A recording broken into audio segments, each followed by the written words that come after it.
Bonjour, mon nom est Martin Gendron, président de Climatisation Novatrix. Aujourd'hui, on va vous parler du CIR. On va le définir, on va vous dire d'où ça vient, on va vous parler de la capacité versus l'efficacité. Définition du CIR, c'est un acronyme anglais qui signifie Seasonal Efficiency Energy Ratio. En français, on pourrait traduire ça par le ratio d'efficacité énergétique saisonnier. D'où ça vient? En fait, c'est un ratio, donc c'est une division. Ce sont tous les BTU extraits de votre maison, donc tous les BTU que votre climatiseur est capable d'extraire de votre maison pendant une période donnée d'1 an, divisé par l'électricité consommée pour faire ce travail-là, exprimée en watts.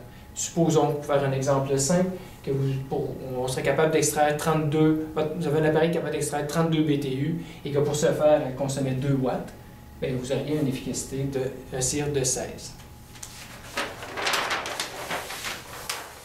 Dans le marché, on rencontre différents CIR. Présentement, le minimum qu'on peut acheter les appareils, le CIR est à 13.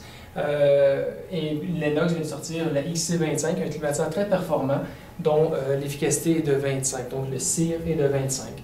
Dans vos poches, qu'est-ce que ça représente?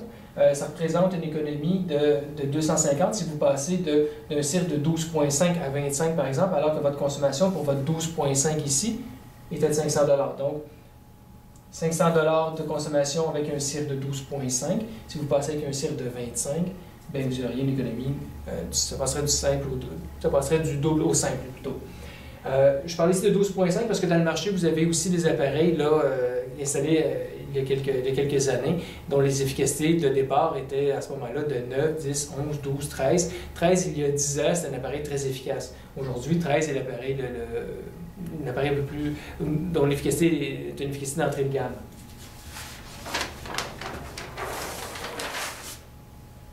Capacité versus efficacité.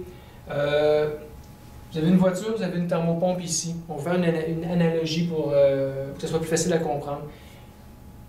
L'efficacité d'une voiture, supposons qu'une voiture qui roulerait 100 km/h ait une efficacité de 7 litres au 100 km/h, c'est sa consommation d'essence.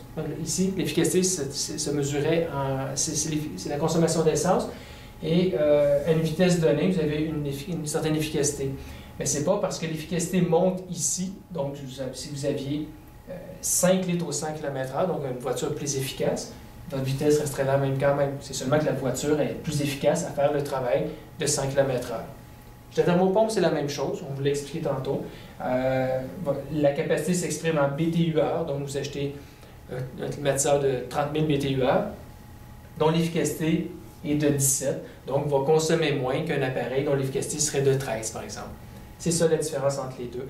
Mais c'est pas parce que vous avez un appareil qui est 13 qui va faire moins bien le travail, ça va seulement vous coûter plus cher.